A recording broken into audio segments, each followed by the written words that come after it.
My name is Emily. I live with my husband in a spacious house. We have a son named Richard who reached adulthood a few years ago and moved out.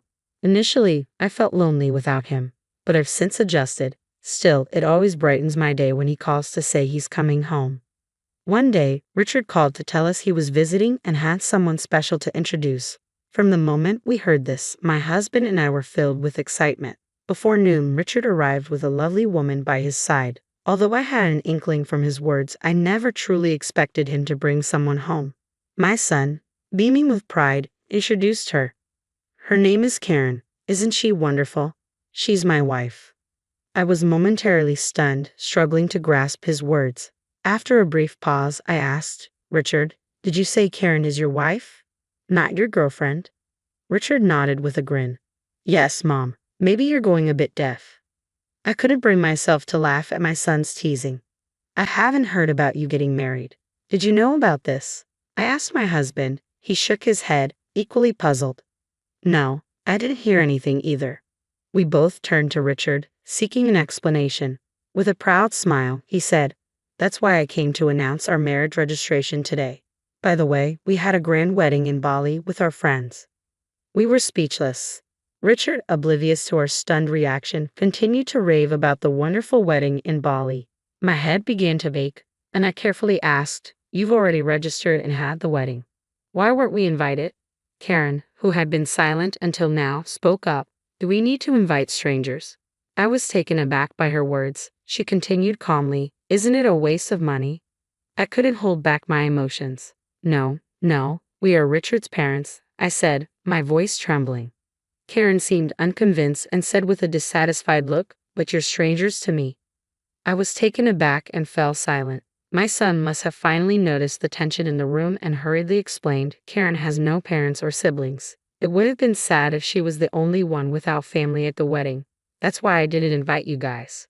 Hearing about Karen's situation left me at a loss for words. I thought if that's the case, maybe it could be understood.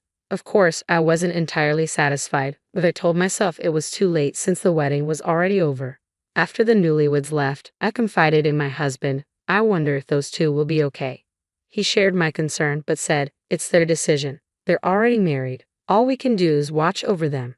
Although I agreed with him, I couldn't just leave it at that. So I decided to try to bridge the gap with Karen. I got my son's phone number and decided to reach out. When Karen realized it was me on the phone, her tone immediately turned sour. What do you want? I realized my call might have made Karen uncomfortable, so I quickly explained my reason. I got some delicious treats and I thought I'd bring them over to you next time. Karen replied, Oh, I don't need that. In fact, I don't even plan to give you my address. I couldn't help but ask why. Karen calmly answered, I don't want to give personal information to strangers. Please delete my phone number. Before I could say anything else, she hung up. After that, I couldn't get in touch with Karen. I realized my gesture must have felt like an intrusion to her. Feeling down, I shared my worries with my husband. He comforted me, saying, There's still time. Don't rush. Forcing closeness won't necessarily lead to good results. Just hope that she'll open her heart to us someday. I took a deep breath and nodded. You're right. A month after I stopped trying to contact my son and his wife, my son suddenly reached out. What's going on? I asked. He told me Karen is pregnant. I was thrilled by the happy news. Knowing how tough it can be for a first-time mother without her parents, I asked for their address so I could go help. But my son said, No, I can't give you the address. We don't need help, just money. Give me your bank account number so I can transfer it. I tried to explain to my son how difficult childbirth could be, but he wouldn't listen. Moreover, he said that Karen herself was against it. In the end, I transferred only the money as my son requested. After that, I never heard from him again. There was not even a report of the child's birth.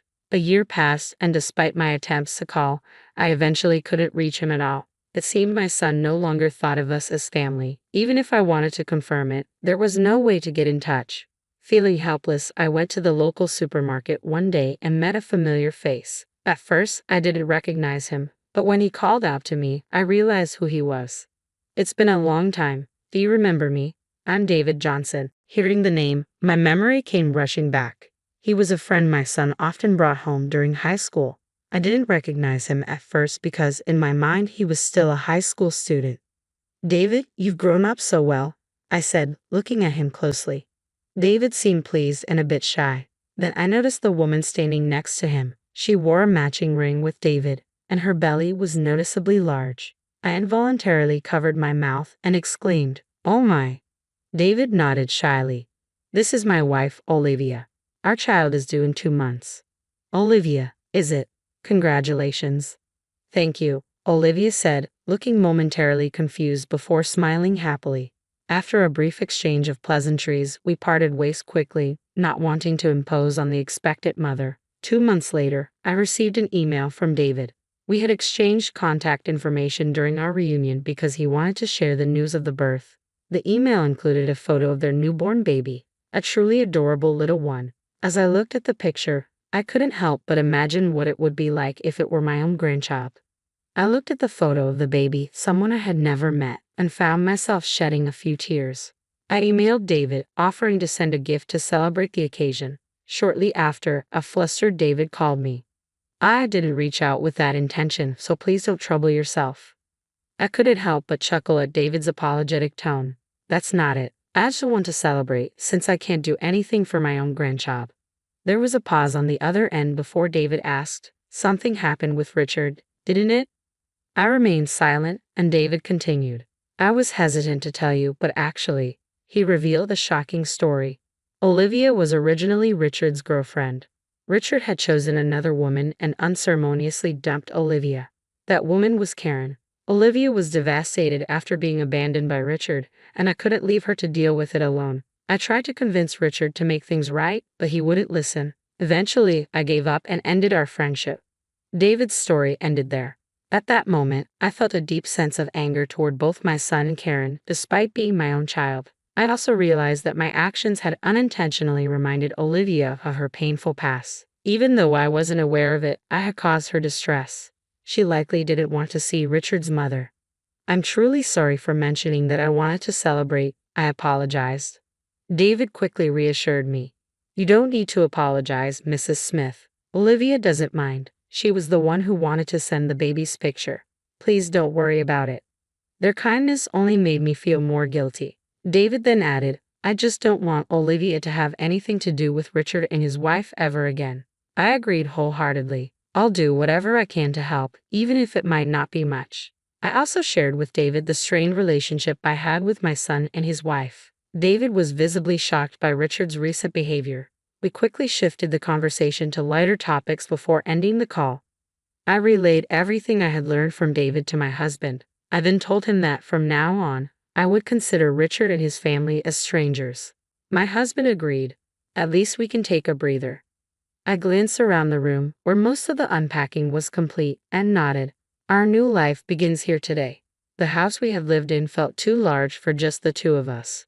When we were considering moving, we were introduced to this newly built high-rise condominium. We had planned to inform our son about the move, but ultimately decided against it. I headed out to buy ingredients for dinner. As soon as I stepped out the front door, someone called out to me, "Mom." I turned around, unsure of what I was seeing, and there was my son, approaching with a slight smile. "Why didn't you tell me you moved?" I was surprised to find strangers at the old house. "I had to search quite a bit to find you," he said. I met his gaze with stern eyes. "I didn't need to tell you. You're a stranger to me." Richard seemed taken aback by my change in attitude and grew flustered. "What are you talking about? I'm your son." I ignored him and started walking. Richard quickly fell into step beside me and continued talking. Mom, I want to apologize for everything that's happened. I was misled by Karen. You must have some extra money if you're living in a new high-rise condo, right?" Despite Richard's attempts to engage, I kept walking. Seeing that I wasn't responding, Richard's tone grew anxious. Karen was a habitual liar. Her claim of having no family was false. She was actually disowned by her parents due to a romantic scandal at her previous job. When I glanced at my son, he misunderstood my silence and continued to criticize Karen. Karen came to me for money after she couldn't make it on her own after quitting her job. I was just deceived. I should be able to live in that high-rise condo too. I stopped and faced him. He seemed hopeful that I was finally ready to listen, but I held his gaze firmly and said, "You chose that dishonest woman despite being in a relationship with someone else. This is the consequence of your actions." Richard looked stunned by my words. I delivered my final message. Your only family now is Karen. You two are perfectly suited for each other. Leaving him there, I walked away and contacted David. I was concerned that Richard might cause trouble for David or Olivia. As I feared, Richard had tried to apologize to Olivia and asked David to mediate between us. He even said something absurd like, "You two got married because of me." David, at his breaking point, announced he was severing ties with my son and warned that he would call the police if Richard continued to harass them. In a panic, Richard fled. Afterward, Richard tried to spread malicious rumors about David and Olivia among their mutual friends but was met with disdain instead. Karen, who was supposed to be his only ally, abandoned him, running off with another man after squandering all of Richard's savings and left their child behind. Seeing the situation worsen, we decided not to intervene despite hearing the rumors. Eventually, Richard came to us with the child in tow. "You must feel sorry for your grandchild, right? Let us stay here," he pleaded. My husband, who had been silent until now, exploded in anger. "Don't be ridiculous. Stop acting like a spoiled child at your age. You're no longer our son but a stranger. Get out." Frightened by our harsh reaction, my son fled, leaving the grandchild behind. My husband quickly locked the front door while I gently picked up the child. The little one, oblivious to the situation, reached out to my husband with a smile. Seeing that innocent smile, my husband and I shared the same thought. While we have no intention of forgiving our son and Karen, the child is innocent. We exchanged a nod and decided to raise this child ourselves. I heard that my son is now doing physical labor, likely struggling to make ends meet with a job he detests.